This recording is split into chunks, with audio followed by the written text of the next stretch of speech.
ગઈકાલે આપણે વાત સમજતા હતા કે આપણા જીવનમાં ઉદ્ભવતા અનેક પ્રકારના પ્રશ્નોનું સમાધાન એ સ્વામીશ્રી પાસેથી આપણને સુંદર પ્રાપ્ત થઈ રહ્યું છે. અને એ સમાધાન આપનાર સ્વામીશ્રી એટલે કે પરમ પૂજ્ય પ્રમુખ સ્વામી મહારાજ, એમના જીવનનો અનુભવ કેટલો છે, એમને એમના જીવનમાં જ્ઞાન કેવું સિદ્ધ કરેલું છે અને એમના જીવનમાં જનસંપર્ક એ કેવો છે, બધી વાતો આપણે સમજેલા. સાથે સાથે શબ્દોની કેવી અસર છે, શબ્દોમાં કેટલી તાકાત છે અને જીવન ઘડતર માટે શબ્દ છે એ બહુ જ મોટો ભાગ ભજવે છે, એ પણ બધી વાતો આપણે સમજેલા. એટલે સ્વામીશ્રીનો કાર્યની દ્રષ્ટિએ પહોળો અનુભવ, એમના જીવનમાં એટલી પવિત્રતા પણ રહેલી છે. કોઈ વ્યક્તિ કદાચ અનુભવી હોય પણ હૃદયથી પવિત્ર, મનથી પવિત્ર, બુદ્ધિથી પવિત્ર હોવું એક જુદી કક્ષા છે. પરમ પૂજ્ય પ્રમુખ સ્વામી મહારાજ, એમનું જીવન એટલું પવિત્ર છે એટલે એમના શબ્દોની ધારી અસર થાય છે. સ્વામીશ્રીના જીવનમાં ભગવાન સ્વામિનારાયણે વર્ણવેલા એકાંતિક ધર્મ એટલે કે ધર્મ, જ્ઞાન, વૈરાગ્ય અને ભક્તિ એ અતિશય દ્રઢ છે. અને આ ચાર મહાન સદગુણોમાંથી જ બાકીના તમામ ગુણોનું ઉદ્ભવ સ્થાન એ રહેલું છે. સ્વામીશ્રીના જીવનમાં જે ત્યાગી માટેનો ધર્મ કયો છે, નિષ્કામ, નિર્લોભ, નિર્માણ, નિસ્વાર્થ, નિસ્નેહ, એની બધી વાતો તો આપણે ખૂબ સાંભળી છે. એટલે આપણે આ પ્રસંગે અત્યારે વિશેષ વાત નથી કરતા, પણ એ પંચવર્તમાન અતિશય દ્રઢ છે.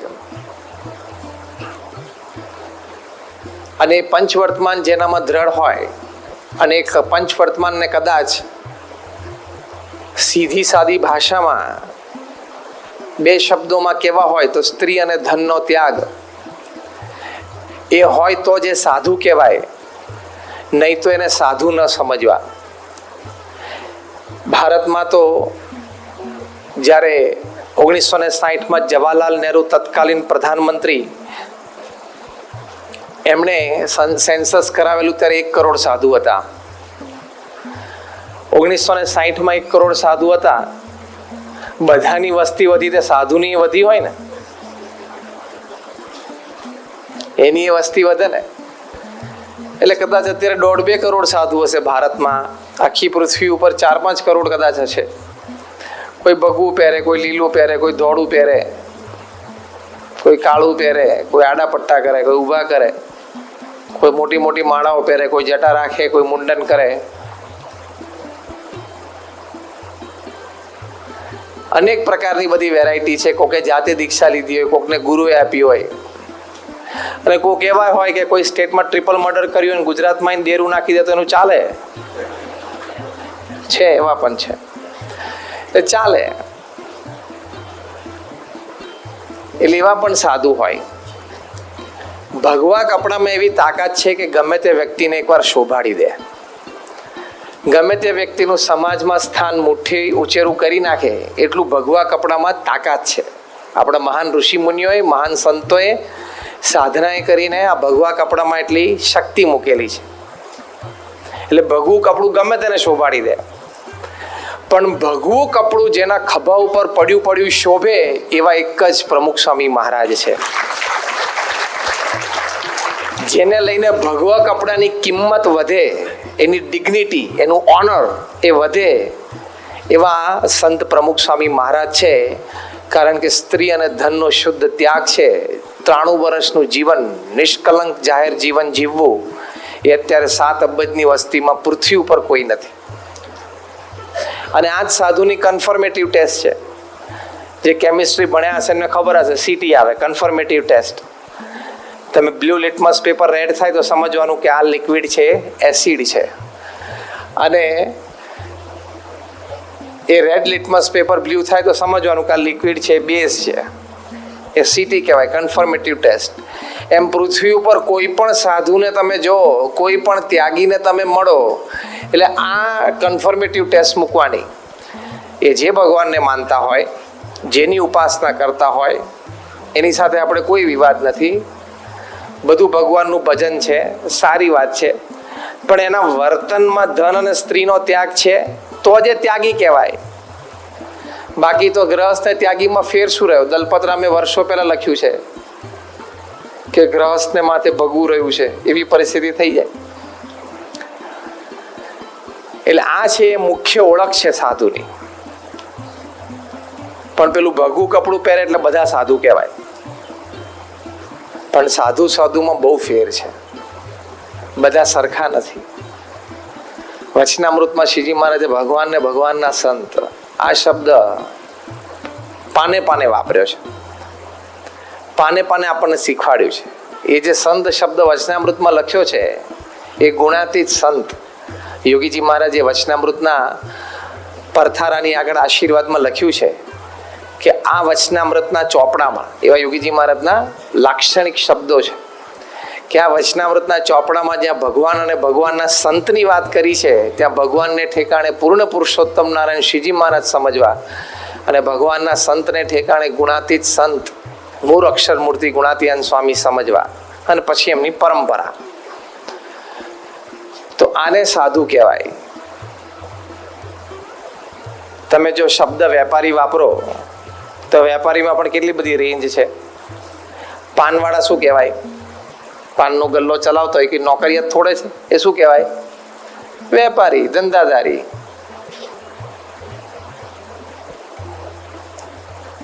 અને બિલ ગેટ્સ શું કહેવાય? મુકેશ અંબાણી શું કહેવાય? એ વેપારી કહેવાય. પણ બેમાં કઈ ફેર ખરો? ચલો તમને એક ચોઈસ આપવામાં આવે. ચોઈસ નંબર 1, વલસાડના બધા જ પાનવાળા જોડે 50% ભાગીદારી. જેટલા પાનવાળા હોય 50% ભાગીદારી તમને આપીએ. ચોઈસ 1. અને ચોઈસ નંબર 2, મુકેશ અંબાણી સાથે 0.00000000005. કઈ લેવાય નરેન્દ્રભાઈ? એટલે પેલો નાનો છોકરો બોલે છે મુકેશ અંબાણી. પૂછ્યું તું મેં, આમ એને ખબર પડે છે. બોલો ના, બરોબર છે. એને ખબર છે કે વલસાડના બધા પાનવાળા જોડે 50% ભાગીદારી કરતા મુકેશ અંબાણી સાથે 0.0000005 વધી જાય. આગે મુકેશ અંબાણી પર મિનિટ વર્થ 12 લાખ રૂપિયા ઇન્ક્રીઝ થાય છે. Assets, valuation, stocks, cash, brand, એ બધું થઈને 12 લાખ રૂપિયા પર મિનિટે વધે છે. તેની જોડે આવી ભાગીદારી સારી નહીં કહેવાય. બંને વેપારી. જો કહેવાય 2 જણા ડોક્ટર, પેલા ભેંસને ઇન્જેક્શન મારતા શું કહેવાય? Veterinary doctor. એને ડોક્ટર કહેવાય ને. અને ડોક્ટર સુબ્રમણ્યમ, જેને પ્રમુખ સ્વામી મહારાજની ઓપન હાર્ટ સર્જરી કરી, એ પણ ડોક્ટર કહેવાય. પણ પેલો આખી જિંદગી ભેંસને ગોદા મારીને જે કમાઈ નહીં, એ ડોક્ટર સુબ્રમણ્યમ એક દિવસમાં કમાય છે. 8 થી 10 બાયપાસ સર્જરી પર ડે કરે છે. આમ 3 થી 4 ઓપરેશન થિયેટર ચાલુ હોય પેરેલલ. એ તો વચ્ચે 40 મિનિટ 1 કલાકની જ વિધિ કરે છે. એ ઓપરેશન થિયેટરમાં એન્ટર થયો ત્યારે ટીમ ઓફ ડોક્ટર્સે બધું છાતી ખોલીને, હૃદય બહાર કાઢીને, પાંસળીઓ પોડી કરીને બહાર તૈયાર રાખ્યું હોય, પગમાં ચીરો મૂકી દીધી હોય. અહીંથી ખાલી નસ કાઢીને અહીંયા જોઈન્ટ જ કરવાની. પણ એ ખાલી એટલે અઘરામ અઘરો વિભાગીય છે. હા, પણ ડોક્ટર સુબ્રમણ્યમને એ જ વિભાગ કરવાનો. પછી પાછું ઓપરેશન પતે એટલે ગ્લોવ્સ કાઢીને બીજા ઓપરેશન થિયેટરમાં જાય. ત્યાં બીજો પેશન્ટ તૈયાર જ હોય. બાકીનું પાછળથી સીવવાનું, ટાંકા લેવાનું બધું કામ બીજા ટીમ કરે. એમના લીધે લેનોક્સિલ હોસ્પિટલ ન્યુયોર્કમાં ચાલે છે. 5000નો સ્ટાફ છે. એ પણ ડોક્ટર કહેવાય. પેલા ભેંસને ઇન્જેક્શન મારતો એ ડોક્ટર. પણ બેમાં કંઈ ફેર ખરો કે નહીં? એટલે શબ્દ એક વપરાય પણ એની રેન્જ બહુ હોય. વેપારીમાં પાનવાડાથી માંડીને મુકેશ અંબાણી સુધી હોય, ડોક્ટરમાં વેટરનરી ડોક્ટરથી માંડીને ડોક્ટર સુબ્રમણ્યમ હોય. એમ સાધુમાં પણ ન મળ્યું ખાવાને થઈ ગયા બાવા ત્યારથી માંડીને પ્રમુખ સ્વામી મહારાજ સુધીના રેન્જ હોય. એવડી મોટી રેન્જ છે વેપારીમાં, ડોક્ટરમાં છે ને એવડી મોટી રેન્જ છે. જેમના દર્શન માત્રથી, વાતો માત્રથી, સ્પર્શ માત્રથી હજારો લોકોના વિષય, વેમ, વાસના, વ્યસન બધું ઉડી જાય, એ સાધુ જુદા. એનું કારણ શું? એમનામાં પંચવર્તમાન અતિશય દ્રઢ છે. નિષ્કામ, નિર્લોભ, નિર્માણ, નિસ્વાદ, નિસ્નેહ. આ પંચવર્તમાન છે જ પ્રમુખ સ્વામી મહારાજનો મહિમા છે. આવ્યા જે વર્તમાન જે વ્યક્તિ પાડતી હોય, એના શબ્દમાં તેજ હોય, એની દ્રષ્ટિમાં તેજ હોય, એમના સ્પર્શમાં તેજ હોય. એ સંકલ્પ કરે એ થાય, કારણ કે ભગવાન સર્વ પ્રકારે એમાં રહ્યા હોય પવિત્ર પાત્રમાં. એટલે શ્રીજી મહારાજે વચનામૃત અંત્ય 27માં એ વાત કરી છે કે નિષ્કામ, નિર્લોભ, નિર્માણ, નિસ્વાદ, નિસ્નેહ જે સંતના લક્ષણ, તે જે સંતમાં દેખાય આ પંચવર્તમાન, એવા જે સંત તેને ને ભગવાનને સાક્ષાત સંબંધ હોય, અને એવા સંતના વચને કરીને ભગવાનનો નિશ્ચય કરવો. સારંગપુરના 10મા વચનામૃતમાં શ્રીજી મહારાજ એવું કહ્યું કે આવા સંતનું દર્શન થયું ત્યારે એમ જાણવું છે મને સાક્ષાત ભગવાનનું દર્શન થયું. એવું લખ્યું છે શ્રીજી મહારાજે. આ મહારાજના શબ્દો છે વચનામૃતના, કોઈ આપણે ઉપજાવી કાઢેલા શબ્દો નથી. અને કોઈ પણ સ્વામિનારાયણ સંપ્રદાયના કોઈ પણ ફાટાના કોઈ પણ પ્રકાશિત વચનામૃતમાં તમે જુઓ તો સારંગપુરના 10માં વાત લખી છે કે આવા સંતનું દર્શન થયું ત્યારે એમ જાણવું છે મને સાક્ષાત ભગવાનનું દર્શન થયું. તાકી બધા સંત માટે વાત લખી હોય? શક્ય છે? Can there be a Mukesh Ambani in every street? ગલીએ ગલીએ મુકેશ અંબાણી મળે? ના મળે. એ ખાલી પેડા રોડ મુંબઈ જ હોય, બીજે ના હોય. એમ આ સંત લખ્યું છે ગુણાતીત સત્પુરુષ માટે લખ્યું હોય, બાકી અમારે જેવા ભગવા પહેરીને તો આખા ગામમાં કેટલાય ફરે. એટલે એ જુદી કક્ષા છે. એટલે પંચવર્તમાનની વાત છે. એ સ્ત્રીધનનો ત્યાગ જોઈએ. પ્રમુખ સ્વામી મહારાજને ટ્રિનિડાડ એન્ડ ટોબેગોમાં હતા. પત્રકારે પૂછ્યું કે તમને સ્ત્રી સંબંધી કોઈ અનુભવ? સ્વામી આમ લટકું કરીને બોલ્યા, સ્વામી કે ત્રિકાળમાં નહીં, ભૂતકાળ વર્તમાનમાં તો નથી, પોતાના ભવિષ્યકાળ વિશે કોન્ફિડન્ટ છે. પૃથ્વી ઉપર 7 અબજની વસ્તીમાં આ પ્રશ્નોના ઉત્તર કોઈ ના આપી શકે. આ માર્ગ સહેલો નથી, બહુ અઘરો માર્ગ છે. 1988માં સ્વામીશ્રીએ ના જીવનમાં પ્રસંગ બન્યો, એમને ઉત્તર આપ્યો. પછી દેશમાં આવ્યા પૂજ્ય વિવેક સાગર સ્વામી આ પ્રસંગ બહુ જ કહેતા, અને આજે બધાને આ પ્રસંગની ખબર છે. એનું કારણ કે એમને પ્રસંગ આ પારાયણમાં, કથામાં, પ્રવચનમાં ખૂબ કયો, કારણ કે આ પ્રમુખ સ્વામી મહારાજની એક આધ્યાત્મિક જબરદસ્ત સ્થિતિ છે. એક દિવસ બાપા વિદ્યાનગરમાં ત્યાં જમતા હતા, બધા કોલેજના સેકન્ડ યરમાં હતા, અને અમારી સાથે મુકેશ થાનકી ભણતો હતો. એ વાપીમાં અત્યારે પ્રોફેસર છે. એણે બાપાને કહ્યું કે બાપા મને એક જણાએ પ્રશ્ન પૂછ્યો ને મેં કહી દીધું ત્રિકાળમાંય નહીં. બસ તમે હસ્યા ને એમ બધા હસી પડ્યા. પણ સ્વામી પ્રમુખ સ્વામી મહારાજની બુદ્ધિ, એની વાતો જે આપણે કાલ પરમ દિવસે જોશું, એમની જે બુદ્ધિ છે ને કેટલી સતેજ છે, કેટલી શાર્પ છે, અને ત્વરિત નિર્ણય શક્તિ, અને એક સેકન્ડમાં પરિસ્થિતિને વ્યક્તિને પામી જાય. બધા હસ્યા ને બધાને આશ્ચર્ય થયું. બધા હસવાનું પૂરું કર્યું ને પછી પ્રમુખ સ્વામી મહારાજે કહ્યું પણ એને પૂછો તો ખરા પ્રશ્ન શું હતો? ત્યારે બધાને લાઈટ થઈ કે હા એ ખરું. કારણ કે ઉત્તર તો કદાચ એક હોઈ શકે, પ્રશ્ન જુદા જુદા હોય, અને રિવર્સ પણ પોસિબલ છે. અનેક પ્રકારના પ્રશ્નોનો એક ઉત્તર પણ હોય. સ્વામી કે પૂછો તો ખરા ભાઈ પ્રશ્ન શું હતો? એટલે બધાએ પૂછ્યું ભાઈ તે ઉત્તર તો પ્રમુખ સ્વામી મહારાજ જેવો જ આપ્યો કે ત્રિકાળમાં મને સંકલ્પ નથી થયો. પ્રશ્ન શું હતો? થાનકી ધીમેથી કે પ્રશ્ન એમ હતો કે મને એક જણાએ પૂછ્યું કે તાર સાધુ થવું છે? એટલે મેં કહ્યું ત્રિકાળમાં નહીં. જવાબ તો આપણે આવા આપીએ, 12 લોકો ગમે તે આપી દે. પ્રશ્ન શું હતો એ તો પૂછો કે. એટલે કક્ષા જુદી છે, એ લેવલ જ જુદું છે. એ આપણા અંદાજમાં આવે પણ એમ નથી. આ એમનો નિષ્કામ ધર્મ, એમનો નિર્લોભ ધર્મ. સ્વામી શ્રી ગાંધીનગરમાં હતા 1992ની સાલમાં. ત્યાં બેંક ઓફ બરોડાની નવી બ્રાન્ચનું ઓપનિંગ હતું. ત્યાં નવા મેનેજર તરીકે સુનિલ પારેખ આવતા હતા. એમને ખબર પડી કે પ્રમુખ સ્વામી મહારાજ ગાંધીનગરમાં છે, એ તો દોડી આવ્યા સ્વામી પાસે. અને સ્વામીને કે બાપા માફ કરજો, મને ખબર નહીં કે આ દિવસોમાં તમે ગાંધીનગરમાં હશો ને તો હું આ ઇન્વિટેશન કાર્ડ છાપત એ પહેલાં જ તમારું નામ તમારી પરવાનગી લઈને હું છાપી દે, આપ હોય એટલે આપના હાથે જ મારી બેંકના બ્રાન્ચનું ઉદ્ઘાટન થાય. એટલે એમની ભાવના ખૂબ, સ્વામીશ્રીએ પણ એમની ભાવના સ્વીકારી. પણ સ્વામીએ કહ્યું કે તમારી લાગણી છે, પણ અત્યારે અમારે થોડા દિવસ પછી અક્ષરધામનું ઉદ્ઘાટન છે, એનું બધું આયોજન વ્યવસ્થા મિટિંગો બધું કામ ચાલે છે, એટલે અમે આવી નહીં શકીએ. એટલે સુનિલભાઈએ કહ્યું કે સ્વામી કોઈ મોટા જરા સદગુરુ સંતોને મોકલો, બહુ સારા ગુણભાવીએ, તો પણ મને એમ થશે કે આપ આવી ગયા. એટલે સ્વામી કીધું કે સારું, આ બંને જણા ઈશ્વર સ્વામી અને વિવેક સાગર સ્વામી બંને વડીલ સંતો આવી જશે. એ બહુ રાજી થયા. એ કે બાપા હરિકૃષ્ણ મહારાજને તમારા ઈષ્ટદેવને સાથે મોકલજો. સ્વામી કે આ આવશે. પછી કે બાપા હવે હજી એક મારી વિનંતી છે. બાપા કે શું? કે એક આશીર્વાદ પત્ર લખી આપો તો અમે આ બેંકના ઉદ્ઘાટન પ્રસંગે આશીર્વાદ પત્ર જાહેરમાં એનું વાંચન કરીએ, એટલે બધાને એમ થાય અને અમને પણ એમ થાય કે આપ અહીંયા હજુર છો. એટલે સ્વામી કે તરત ધર્મચરણ સ્વામી પાસે પેડ અને કાગળ મંગાવ્યા. સ્વામી આશીર્વાદ લખી આપ્યા, બધાને સુખકારી કલ્યાણકારી આશીર્વાદ લખી આપ્યા. પછી સ્વામીને કીધું બાપા આપણે બે ઈચ્છા પૂરી કરી, હવે એક ત્રીજી ઈચ્છા પૂરી કરો. સ્વામી કે શું? કે સ્વામી મારા મનમાં એમ છે કે ભલે આપ આવી નથી શકતા, પણ મારે મારા બેંકની શરૂઆત તમારા બેંક એકાઉન્ટથી કરવી છે. એ સ્વામી કે વાંધો નહીં, તમારી ઈચ્છા છે તો અમે ત્યાં અમદાવાદ વાત કરશું અને અમારી સંસ્થાનું એક બેંક એકાઉન્ટ તમારે ત્યાં ખોલે. એ કે સ્વામી સંસ્થાનું નહીં, તમારું પર્સનલ બેંક એકાઉન્ટ.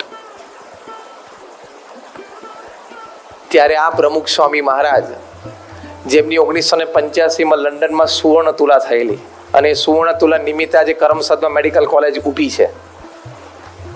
1991માં એમની પ્લેટિનમ તુલા થયેલી અમેરિકામાં. 1100 થી વધારે મંદિરો બાંધ્યા, 70 થી પણ વધારે હોસ્પિટલ, સ્કૂલ, હોસ્ટેલ ને કોલેજીસ બાંધી અને સફળ સંચાલન કરે છે.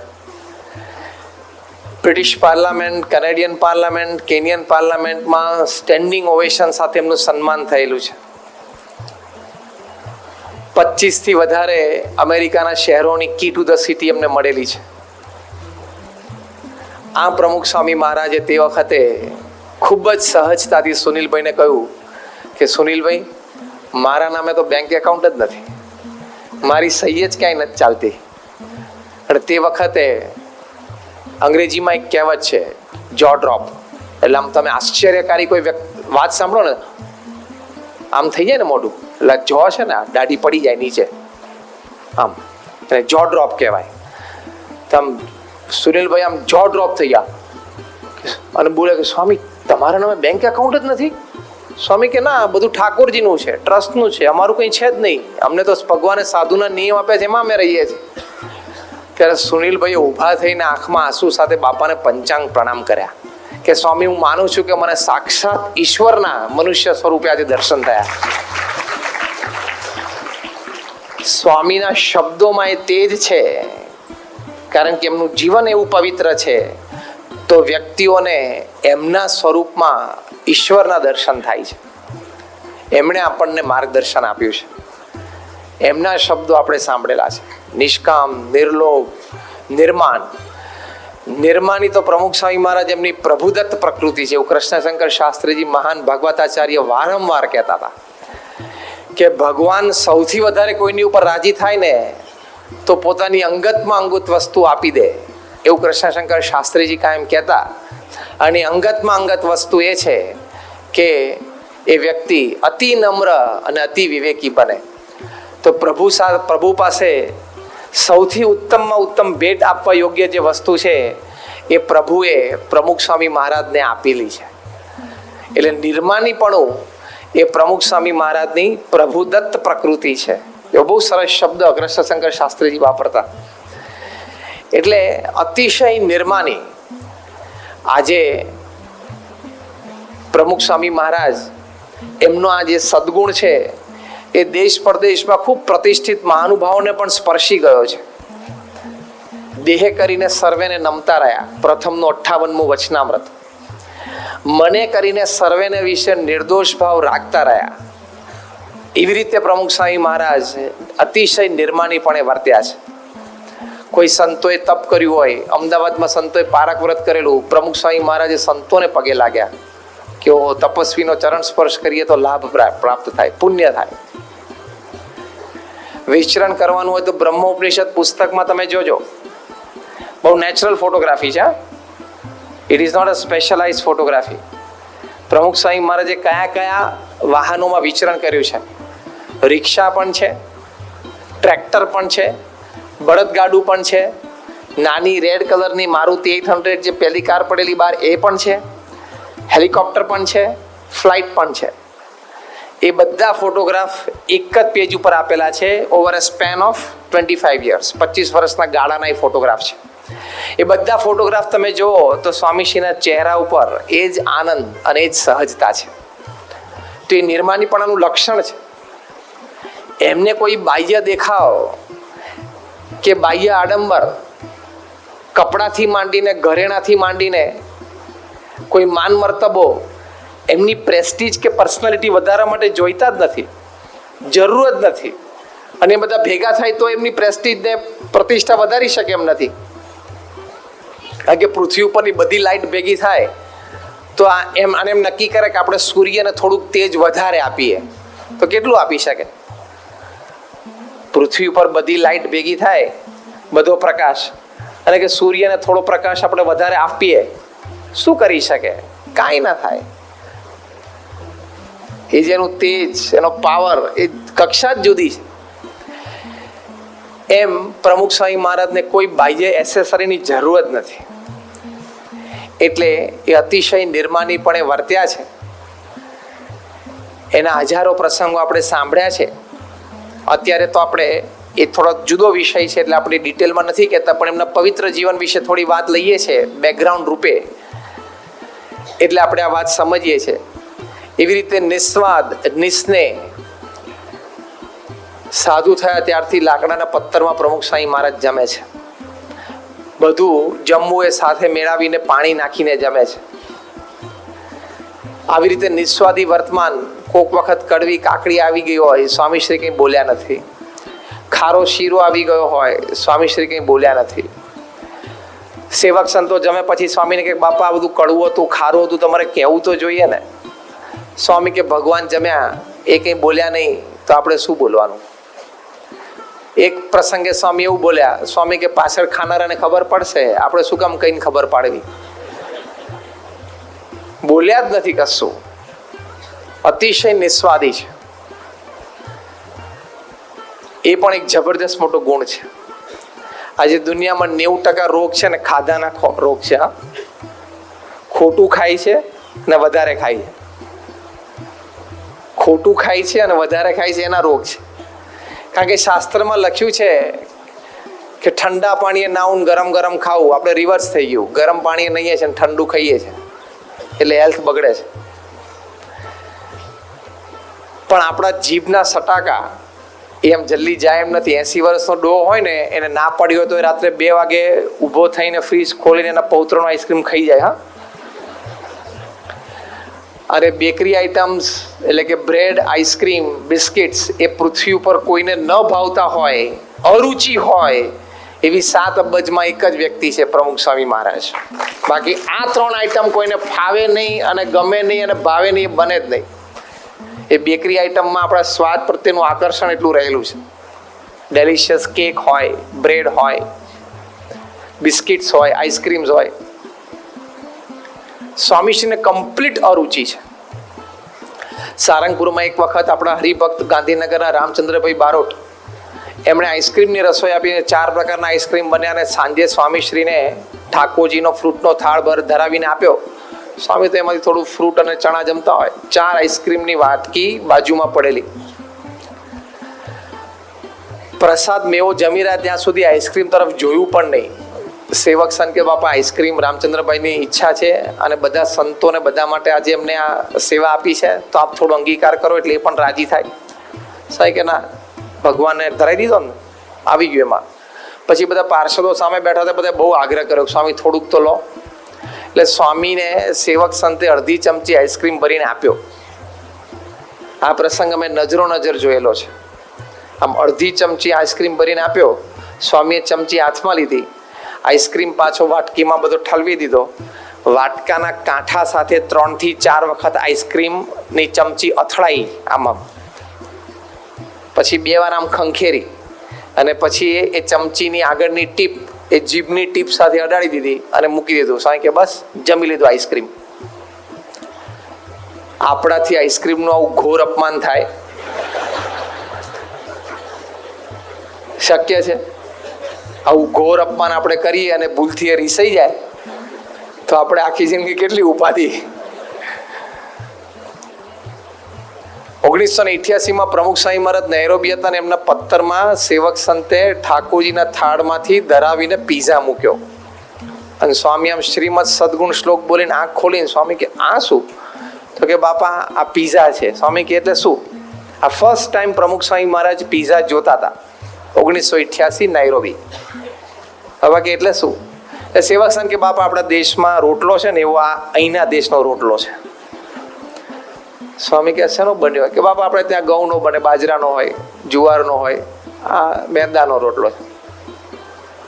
સ્વામી કે પણ આ ઉપર છે બધું શું છે? તો કે શાકભાજી મસાલા જેવું છે. સ્વામી કે એની ઉપર છે શું છે?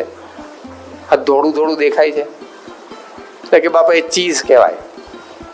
અને જ્યાં ચીઝ શબ્દ સાંભળ્યો સ્વામી આમ રોટલાને છેડેથી પકડ્યો. આપણે પેલું ગંદુ કપડું અહીંથી ખસેડવું હોય નહીં તો આપણે આમ છેડેથી પકડીએ, આમ આમ આમ પકડે, આમ આમથી ના પકડે, આમ છેડેથી પકડ્યું આમ.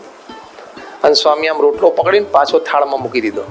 સ્વામી કે ભગવાન માટે બધું કરવાનું એ આપણી ભક્તિ છે, ઠાકોરજીને ધરાવવાનું, પણ જિંદગીમાં કોઈ દિવસ મારા પત્તરમાં પીઝા મૂકવો નહીં. અમે મમરાના રસિયા, અમે પીઝાના નહીં. તે દિવસથી આજની ઘડી પ્રમુખ સ્વામી મહારાજ એમના મોઢામાં પીઝા મૂક્યો નથી. ઉત્તમ વિષયનો ત્યાગ એ શાસ્ત્રમાં એનો બહુ મહિમા લખ્યો છે. આટલા ઉત્તમ પ્રકારના વિષયનો આ કક્ષાનો ત્યાગ એ ગુણાતીત સંત સિવાય શક્ય જ નથી. અને એમની કૃપા હોય જે શિષ્ય ઉપર એનાથી શક્ય છે, બાકી ત્રીજી કોઈ વ્યક્તિથી શક્ય જ નથી. 1988ની સાલમાં પ્રમુખ સ્વામી મહારાજ પ્રદેશ પધાર્યા ત્યારે પૂજ્ય બ્રહ્મતીર્થ સ્વામી આપણી સંસ્થાના હેડ કુક રસોઈયા તરીકે સાથે હતા. ઠાકોરજીનો થાળ કરવાનો અને પ્રમુખ સ્વામી મહારાજને જમાડવાના. 8 મહિના સુધી સાથે ફર્યા, રોજ 3 ટાઈમ, 8 તરીને 240 દિવસ અને એના 3 ટાઈમ એટલે 24 તરી 72, 720 વખત પ્રમુખ સ્વામી મહારાજની બાજુમાં બેસીને એમને જમાડ્યા. એ ટૂર પછી પાછા આવ્યા ત્યારે પૂજ્ય બ્રહ્મતીર્થ સ્વામીએ 2-3 દિવસ સુધી રાત્રે સંત સભામાં સારંગપુરમાં એ યાત્રાની બધી સ્મૃતિઓ કરેલી. એમાં એમને પૂછ્યું છેલ્લે કે તમે તો આટલા એક્સપર્ટ રસોયા છો અને ખરેખર બહુ એક્સપર્ટ છે, you name the item and he can prepare. અને મોટા મોટા ઉત્સવમાં રંગેણા ચડ્યા હોય અને લાખ માણસની રસોઈ થતી હોય અને એમાં ઉકળતી દાળનો કલર જોઈને મુઠ્ઠા ભરીને મસાલા નાખતા હોય ત્યારે તમને એમ થાય કે તીખું ખારું થઈ જશે, પણ તમે આમ આંગળા કરડી ખાઓ એવી દાળ ને શાક થાય. એમના હાથમાં ખાલી તમે પેલા ફૂલકા રોટલી બટેટાનું શાક ખાઓ ને તોય તમારા ઘરે ઝઘડો થાય. 25 વર્ષથી આવું શાક ખાધું નથી. હા, એવા એક્સપર્ટ છે. ને અત્યારે સાખી સંસ્થામાં જેટલા ભંડારી સંતો છે બધા ઉંમરમાં બહુ નાના છે, 25, 28, 30, 32, 35 વર્ષના છે, પણ 5-5, 10-10 હજાર જણાની રસોઈ તો આમ રમતા કરી નાખે બધા અમારા મંદિરના ભંડારી સંતો. તમે ને કોક કાલ 10,000 માણસ જમશે તને પેટનું પાણી ના હાલે અને તમને કીધું કે તમારા ઘરે 3 સંતો કાલ સર જમવા આવશે તો અત્યારે પારાયણથી ઊભા થવું પડે અને રાત્રે 2 વાગ્યા સુધી વિચાર વિમર્શ કરે, 3 વાગે હોય 5 વાગે ઉઠે ત્યારે તો 7 વાગે સાદું જમે. એવા એમને તૈયાર કર્યા. આ પ્રશ્ન પૂછ્યો અને રડી પડ્યા. બ્રહ્મતીર્થ સ્વામી કે મેં 720 વખત બાપાને બાજુમાં બેસીને જમાડ્યા, ખૂબ પ્રયત્ન કર્યો, પ્રયોગ પણ એટલા કર્યા, પણ હું 8 મહિનામાં પારખી ના શક્યો કે એમને શું ભાવે છે, શું નિસ્વાદીપણું હશે. કે પરવલનું શાક મૂકું 1 ચમચી અને જમે, પછી બીજી ચમચી મૂકું તોય જમે, ત્રીજી અડધી ચમચી મૂકું તો આમ જમી લે. એટલે મને એમ થોડો ડાઉટ છે કે એમને પરવલનું શાક ગમે છે, ફાવતું લાગે છે.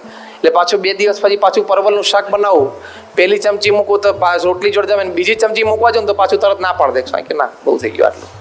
એટલે પાછું એમ થાય કે ના આ ભાવતું તો નહીં હોય, નહીં તો આ બીજી ચમચીમાં ના પાડ દે.